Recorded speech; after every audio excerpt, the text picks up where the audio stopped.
What's up, YouTube? This is Too Raw for TV. So let's talk about the last episode of season one of the HBO docuseries Winning Time: The Rise of the Lakers Dynasty.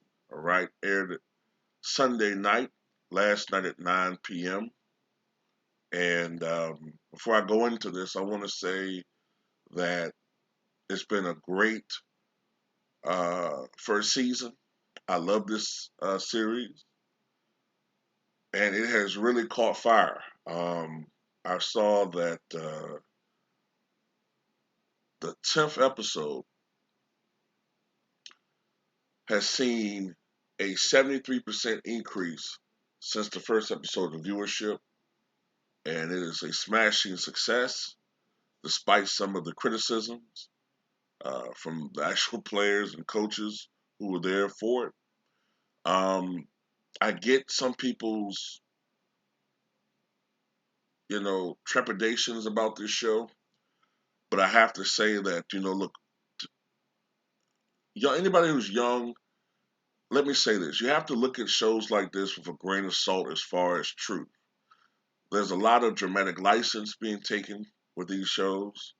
They do base things on truth, but they fictionalize a lot of things to tell a better story. Okay? So never take these things for the absolute truth. It's based on some truth, but they fictionalize a lot. For instance, Spencer Haywood did not want to kill the entire team.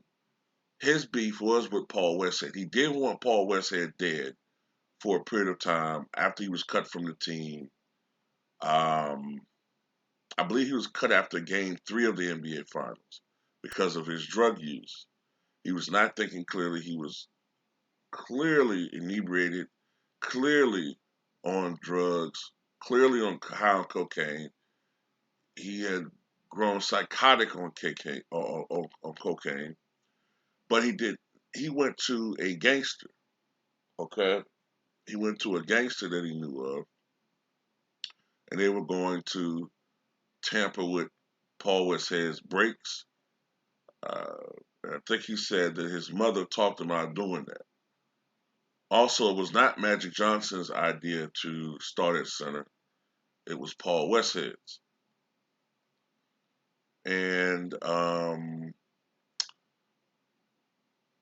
as far as the whole situation with Magic getting MVP over Kareem, that was mostly true. I don't know whether David Stern had any um, input into that, but at the end of the day, it's a good story. So this episode mostly focused on one thing, and that was the NBA Finals. All right, it talked about the Lakers making it to the NBA Finals against Philadelphia 76ers.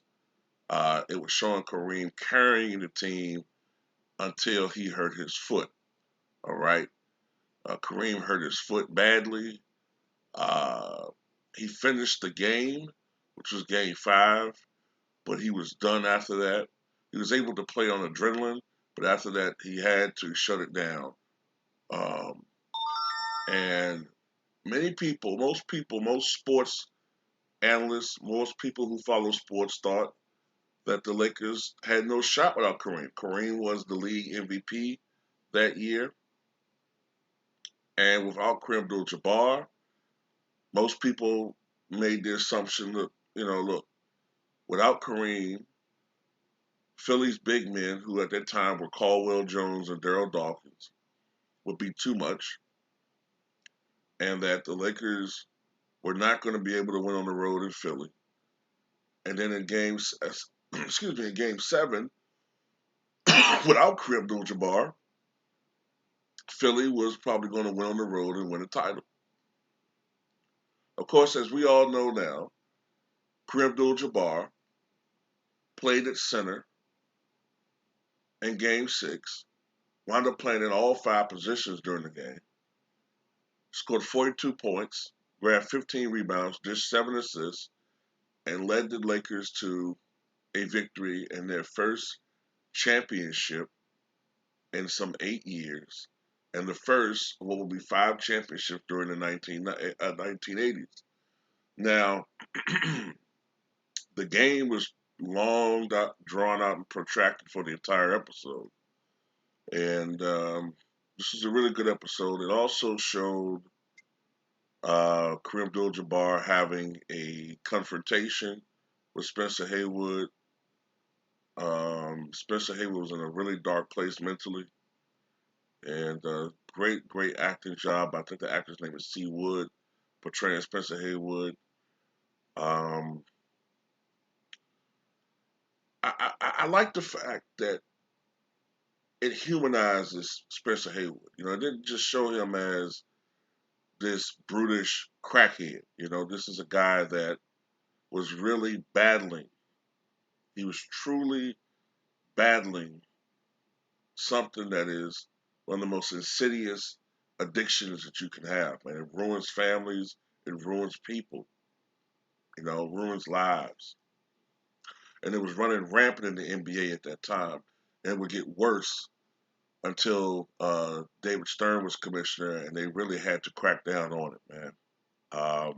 But I still think that the NBA should have had a little bit more mercy with the players. When I say mercy, yes, you have to show tough love with these guys. Take away everything, but don't treat them like criminals. Don't treat them like criminals. And I think that was a little bit of a mistake in the drug policy in the 1980s. But anyway, I like this episode a lot. Uh, this episode I thought focused a little bit more on Magic and the team. Paul Westhead. It didn't focus quite as much on Jerry Buss, but it did go to show that his gamble paid off. He had spent a lot, most of his personal wealth in acquiring this team and keeping it afloat, and it paid off. And they won a championship. And in his first year as the owner of the Lakers, and I'm glad I saw that this series was already approved for a second season. And I saw that it looks like there's going to be an HBO series that's going to be based on the Kobe and Shaq years pretty soon. So this type of stuff, man, I love it. I look forward to it. Tell me what you guys think.